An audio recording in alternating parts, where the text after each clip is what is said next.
She did not invite me to her wedding, and I accepted that quietly, but when she asked me to pay for it, the silence ended immediately, and something inside me finally snapped. The message arrived casually written, as if nothing about the situation was strange, explaining that wedding costs had increased and that family support was needed urgently without acknowledging that I was not invited. I replied, asking one simple question: why am I being asked to pay for a wedding I'm not invited to attend? And the response came fast and defensive, telling me that attendance was not the point and that family support mattered more than guest lists. I asked again calmly whether my absence from the wedding was an accident or a deliberate choice, and she avoided the question entirely, instead saying I was making things about myself during an already stressful time. I pointed out that being excluded while being asked to pay felt disrespectful, not supportive, and she replied that I was being dramatic, that weddings were complicated, and that I should stop creating problems over something so small. I asked how my presence could be considered small, while my money was considered essential, and there was a pause before she answered, saying I earned more than most people and could afford to help, and that sentence changed the conversation completely. I told her that affordability does not create obligation, especially when respect is missing, and she accused me of caring more about money than family, even though money only entered the conversation because she brought it up.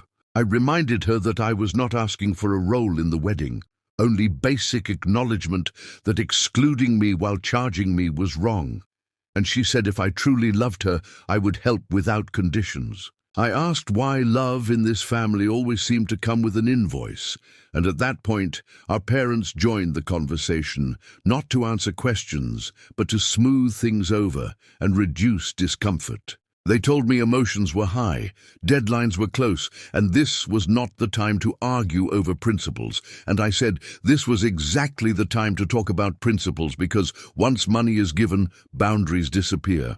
My father said I was being stubborn and making the situation worse.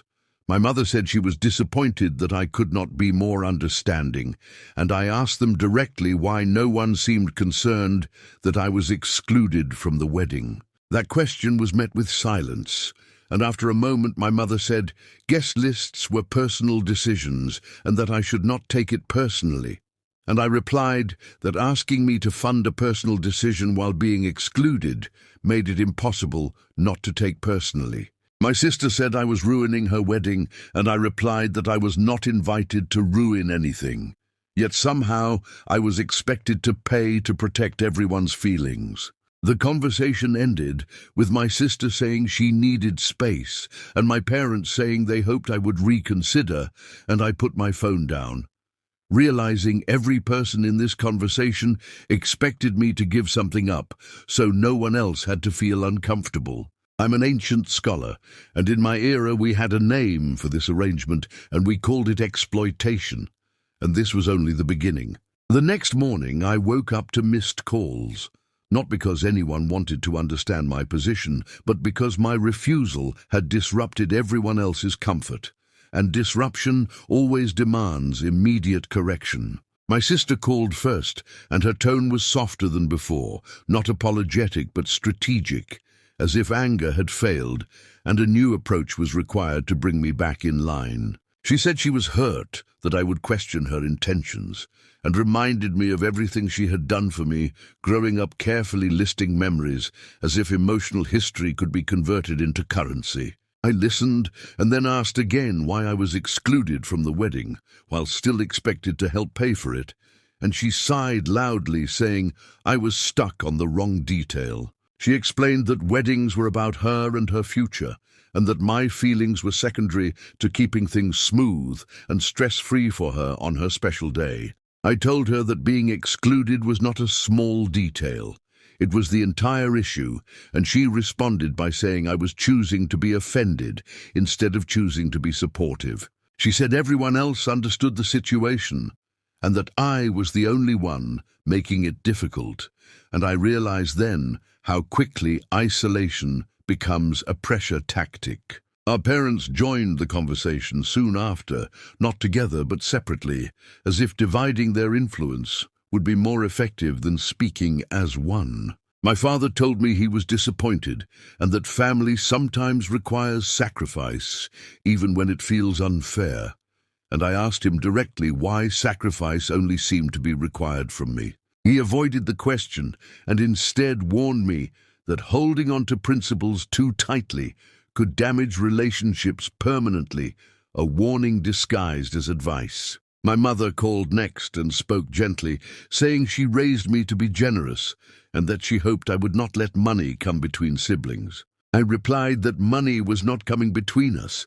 Disrespect already had, and she paused before saying that this was not the time to reopen old wounds. I told her that wounds reopen when they are never treated, and she said I was overthinking something that should be simple. The simplicity she described involved me paying quietly and smiling publicly while being absent privately, and I said that arrangement no longer worked for me. She asked if I really wanted to be the reason my sister's wedding felt tense, and I asked why tension only mattered when it inconvenienced others. By the end of the day, I had received messages from extended family people who had no idea I was not invited, but somehow knew I was being difficult. They told me family sticks together during big moments, and I asked one of them if they knew I was excluded, and they stopped responding immediately. That silence confirmed something important. My exclusion was being selectively omitted, while my refusal was being widely shared. My sister sent one final message that evening, saying she was shocked I could be so cold during such an emotional time, and that she never expected this from me. I replied calmly that I never expected to be asked to fund an event I was not welcome to attend, and that expectation without respect was not something I could accept. She responded with one sentence that revealed everything she said. If you don't help, don't be surprised if people remember this. That was not disappointment, that was a threat, and it clarified the situation more than any argument ever could. In that moment, I understood that this was no longer about money or weddings. It was about control and compliance. And once control enters the conversation, peace is no longer possible without submission. I went to sleep that night, knowing that whatever happened next would change my relationship with my family permanently. Because the pressure was increasing and the wedding was getting closer, and I had not yet made my final decision. The pressure did not stop after that message, because threats rarely end. Conversations, they escalate them, and by the next day the situation had moved from private messages into public implication. My sister posted wedding updates online, smiling captions, countdowns, excitement, while my phone filled with subtle reminders that deadlines were approaching and deposits were due. She sent a breakdown of costs without greeting, explaining that the venue needed confirmation and that family support would prevent embarrassment and last-minute chaos. I replied, asking directly whether my contribution was conditional on continued exclusion, or whether this was simply expected regardless of my presence. She responded that attendance was no longer the topic, and that bringing it up again proved I was focused on the wrong thing. I told her that ignoring the topic did not erase it, and she replied that I was exhausting and making a happy time unnecessarily heavy. Our parents organized a call that evening, framing it as a chance to clear misunderstandings, but the tone was set before I spoke. My father said he had spoken to relatives and that people were confused by my behavior because no one understood why I was refusing to help. I asked him whether he had told them I was not invited to the wedding, and he paused before saying that detail was not relevant to the discussion. I said it was the only relevant detail, and my mother interrupted, saying that airing family issues publicly would only make things worse. I replied that the issue had already been aired publicly without my consent, just without the full story. My sister joined the call, sounding tired and emotional, saying she never wanted things to turn into a conflict and that she just wanted her family to show up for her. I said showing up usually means being present, not paying from the sidelines, and she accused me of twisting her words to justify selfishness. I asked her directly whether she intended to invite me at any point, or whether my role was strictly financial, and the room went quiet again. After a moment, she said guest lists were final, and changing them would create drama, and I said the drama had already been created when money was requested. My father raised his voice slightly, saying this back and forth was pointless, and that the simplest solution was for me to help and move on. I told him simplicity for one person often means silence for another, and that I was done being silent. My mother said she was worried this would create a permanent rift, and I asked whether that risk was considered when I was excluded in the first place. No one answered that question directly. Instead, they talked around it, discussing timing, stress, and family unity, as if repeating the words would change the reality. My sister said something then that ended the discussion entirely. She said, if I could not help financially, then perhaps it was best I kept my distance from the wedding altogether. I replied calmly that distance had already been decided without me, and that I was simply responding to the role assigned. She accused me of punishing her during an important milestone, and I said I was refusing to reward disrespect with money. The call ended abruptly, not with resolution but with frustration and silence, and I realized then that compromise was never actually on the table. The expectation had been fixed from the beginning, and my compliance was assumed. That night, I reviewed my finances, not because I could not afford to help, but because I needed to decide whether affordability justified surrender. I understood clearly that paying would not restore respect. It would confirm a pattern that would repeat whenever convenience demanded it. And I also understood that refusing would cost me peace, family approval, and possibly long-term relationships. This was no longer a question of generosity. It was a decision about self-respect. And the wedding date was now close enough that whatever choice I made would soon become public, because silence was no longer an option, and time had started to run out. 2 days before the wedding, my sister sent another message not asking, but informing me that the final payment deadline had arrived, and that delays would embarrass the family publicly. She wrote that everyone was counting on me, and that she trusted I would not let something so small overshadow such an important moment. I replied asking why my absence from the guest list continued to be treated as invisible, while my bank account was treated as communal property. She answered that I was obsessed with being invited, and that my fixation was proof I cared more about pride than family unity.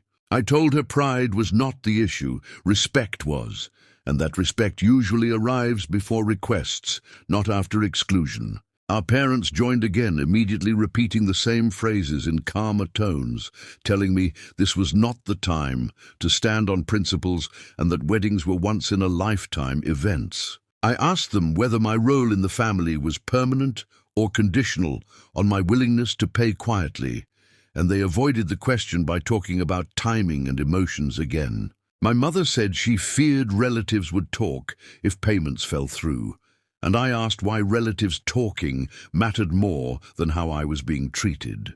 My father said I was putting everyone in a difficult position, and I replied that I had been placed in that position without consultation. My sister grew frustrated and said she did not have the energy to manage my feelings along with everything else, and that she expected me to be supportive without creating complications. I told her that asking me to fund an event I was not welcome at was not support, it was entitlement dressed politely. She accused me of being bitter and resentful and said she never imagined money would change me this way. I replied that money had not changed me, but it had revealed how easily my value disappeared when I stopped agreeing silently. She said, if I refused now, it would permanently affect how she saw me, and I said that refusing was the only way to see myself clearly. Our parents warned me again about long-term consequences, reminding me that family memories last longer than money, and I said memories built on disrespect last even longer. My sister said something then that removed all remaining doubt. She said, if I could afford to help and chose not to, then I should not expect to be treated the same going forward. I responded calmly that treatment based on compliance was not family, it was leverage. There was a long pause, and then she said she would give me until the end of the day to decide because vendors needed confirmation. I closed the conversation without answering, not because I was unsure, but because I needed the decision to come from clarity, not pressure. I spent the afternoon thinking about every previous time I had stayed quiet to avoid conflict, and how that silence had always cost me something later. I realized that paying would end this conversation, but guarantee many more like it in the future, each one arriving with greater confidence and less respect. I also realized that refusing would not end conflict, but it would end confusion about my role. By evening, my phone buzzed again, with a short message saying everyone was waiting. I looked at the message, knowing that whatever I replied next would change the family dynamic permanently. Because this was no longer about helping, once it was about whether my boundaries existed at all. And for the first time since the conversation began, my decision felt heavy but clear. I typed my response slowly, fully aware that once sent it could not be taken back, and then I pressed send. My reply was short and deliberate, saying I would not be contributing financially to an event I was not invited to attend, and that this decision was final. The response arrived faster than expected. Not thoughtful but reactive, with my sister accusing me of humiliating her at the worst possible time. She said vendors were waiting, relatives were asking questions, and my refusal had created unnecessary chaos that could have been avoided easily. I replied that chaos does not begin at refusal. It begins when expectations are placed without consent, and she dismissed that explanation as excuses. Our parents called immediately, speaking at the same time, telling me I had gone too far and that this was not how family handles disagreements. I asked them how family should handle being excluded while being billed, and my question was met with familiar silence followed by emotional deflection. My mother said she was heartbroken and disappointed that I would choose this moment to stand firm, and my father said I was damaging relationships over money. I said calmly that money was the tool being used against me, not the reason I was speaking up, and that distinction mattered, even if no one wanted to hear it. My sister said relatives were already talking, and that people were confused about why I would abandon her during such an important milestone. I asked her whether those relatives had been told I was not invited, and she said that detail was private and irrelevant to the situation. I told her that hiding the truth while spreading my refusal was manipulation, not privacy, and she accused me of attacking her character. She said I had always been distant and cold, and that this behavior proved I did not truly care about family. I replied that caring does not mean surrendering dignity, and that love should not require payment without respect. My father said I was acting like a stranger, and I answered that strangers are not usually asked to pay for weddings. They are excluded from. That sentence ended the conversation for a moment because no one had a response prepared for it. My sister then said if I chose this path, I should not expect to be welcomed back easily, and that she would remember this forever. I replied that I would also remember being valued only for my money, and that memory would not fade either.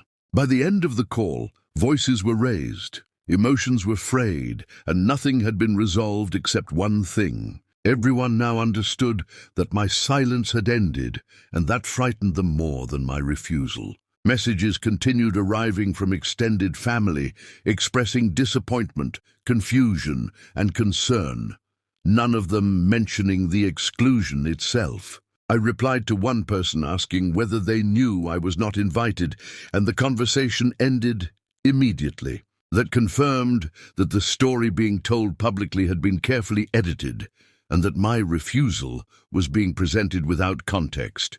The wedding day arrived without another word from my sister. Only social media posts showing joy, laughter, and celebration.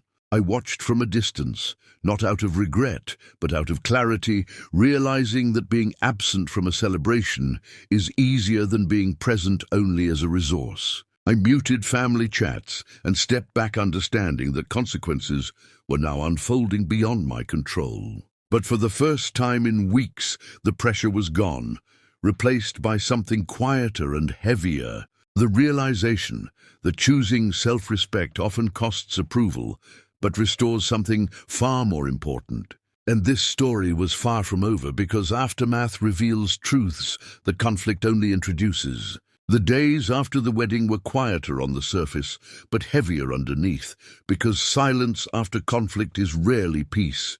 It is usually assessment. My sister did not call, but she posted constantly smiling captions, filtered happiness, and carefully chosen photos designed to communicate that everything was perfect without me. Relatives began reaching out slowly, not to ask how I felt, but to inform me indirectly that people were disappointed, confused, and surprised by my decision. One aunt told me she hoped I would apologize soon because holding grudges only hurts families, and I asked her calmly whether she knew I had not been invited. She paused before admitting she had not known, and the conversation ended awkwardly without resolution. Another relative suggested I had overreacted, and I asked whether they would pay for an event they were excluded from, and they changed the subject immediately. These interactions revealed a pattern. The judgment was loud, but the information was incomplete, and that imbalance was intentional. My parents invited me over a week later, saying they wanted to talk, and I agreed, knowing the conversation would not be comfortable but necessary. They began by saying they loved me, and that emotions had been high, and that perhaps everyone could have handled things better. I asked them directly whether they believed I was wrong for refusing to pay, and they avoided the question by talking about healing and moving forward. I told them healing requires accountability, not silence, and my mother said she feared choosing sides would only deepen the divide. I replied that neutrality always benefits the person who caused the harm, not the one responding to it. My father said he wished I had just paid to avoid all this trouble, and I asked him why peace always seemed to require my discomfort. He said that sometimes the strongest person carries the most weight, and I replied that strength does not mean submission. My mother admitted quietly that excluding me had not been ideal, but said it was too late to change the past and better to focus on the future. I told her the future would look exactly like the past unless boundaries were acknowledged and respected now. They asked whether I would be willing to reconnect with my sister if she reached out, and I said, reconciliation requires recognition, not pressure. That evening, my sister finally messaged, not with an apology, but with an update saying things had been stressful and that family tension had made everything harder. She said she hoped we could move on without revisiting old arguments, and I replied that unresolved issues do not disappear. They simply wait. She accused me of refusing to let things go, and I said letting go without acknowledgement is not forgiveness, it is avoidance. The conversation stalled again because neither of us was willing to pretend the conflict never happened. Days passed, and the emotional noise faded, leaving behind something more revealing. No one asked how I felt, no one acknowledged the exclusion, and no one questioned why money had been expected without respect. I realized then that the silence was not accidental. It was a strategy, hoping discomfort would fade with time. But clarity does not fade. It settles, and once settled, it changes how every interaction feels. I understood that this situation had redefined my role within the family, whether anyone admitted it or not. I was no longer the quiet supporter or the financial safety net. I was the person who had refused to comply. And while that made some uncomfortable, it also gave me something I had not felt before. Control over my own boundaries, and that control would soon be tested again. The final confrontation did not arrive loudly. It arrived casually disguised as an attempt to move forward, which in modern families usually means asking the injured person to stay quiet for comfort. My sister invited me to meet, saying she wanted peace and clarity, and that she was tired of tension lingering after what should have been a joyful milestone. I agreed to meet, knowing that peace offered without accountability often demands silence in exchange. She began by saying she wished things had gone differently and that stress had influenced decisions that were misunderstood rather than malicious. I asked her directly whether excluding me from the wedding while expecting financial help was intentional or accidental, and she hesitated before saying it was complicated. She explained that guest lists were political choices and that inviting me would have created discomfort with others, and I asked whether my absence was easier to manage than my presence. She said I was focusing on the wrong issue again, and that what mattered now was moving on and rebuilding family harmony. I replied that harmony built on avoidance does not last, and that rebuilding requires acknowledging what was broken first. She admitted quietly that asking me for money without inviting me had crossed a line, but said she hoped I would understand the pressure she was under. I said, understanding pressure does not mean accepting disrespect, and that pressure explains behavior but does not excuse it. She asked whether I expected an apology, and I said I expected accountability, which is different and far more difficult. She said apologizing would only reopen wounds, and I said wounds reopen when they are never closed properly. She accused me of holding on to resentment, and I said resentment forms when boundaries are violated and then dismissed. Our parents joined the conversation again, hoping to help, but their presence immediately shifted the tone toward compromise rather than truth. My father said he wished everyone could accept responsibility and move forward equally, and I asked how responsibility could be equal when the actions were not. My mother said she feared the family would never feel the same again, and I said families change when patterns are challenged, not when boundaries are set.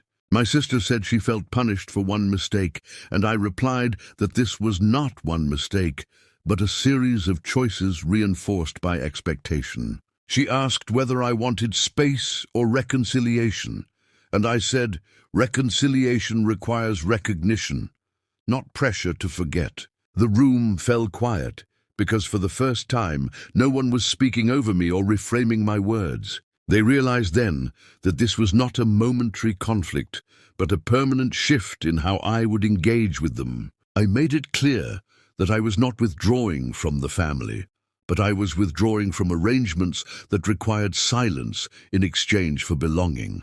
I said that future support would come with clarity, respect, and consent, or not at all. My sister looked stunned, not angry, but uncertain, because certainty disappears when leverage fails. Our parents nodded reluctantly, realizing that the old dynamic had ended, whether they approved or not. I left that meeting calm, not because everything was resolved, but because the rules had finally been spoken aloud, and when rules are clear, manipulation loses its power. The ancient lesson here is simple boundaries.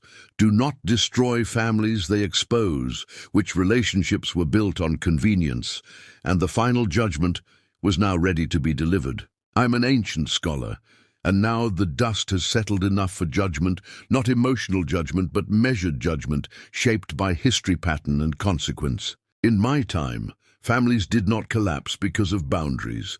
They collapsed because one person was expected to give endlessly, while others learned never to give back. This story was never truly about a wedding, because weddings end in a day, but entitlement continues until it is confronted directly and without apology. Daniel was not wrong for refusing to pay. He was late in refusing, but lateness does not invalidate the boundary. It only explains why the conflict grew heavier. His sister did not simply make a mistake. She made a choice, and then reinforced that choice by demanding support without respect, which transforms error into entitlement. The parents did not act maliciously, but neutrality in the face of imbalance always sides with the louder demand, not the quieter harm. This family believed peace was maintained by silence, but silence is not peace. It is delayed conflict, waiting for a moment when it can no longer be ignored. Daniel did not choose money over family.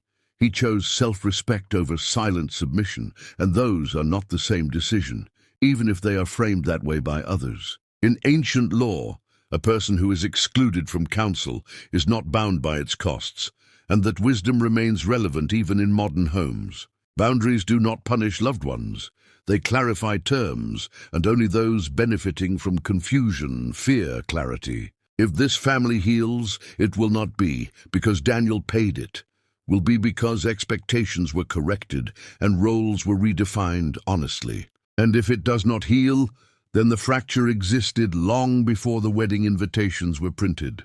To those listening who recognize this pattern, understand this: generosity without consent becomes obligation, and obligation without respect becomes resentment. You are not cruel for refusing arrangements that erase your dignity, and you are not selfish for demanding respect before contribution. Remember this lesson carefully. When love is measured by payment, something has already gone wrong.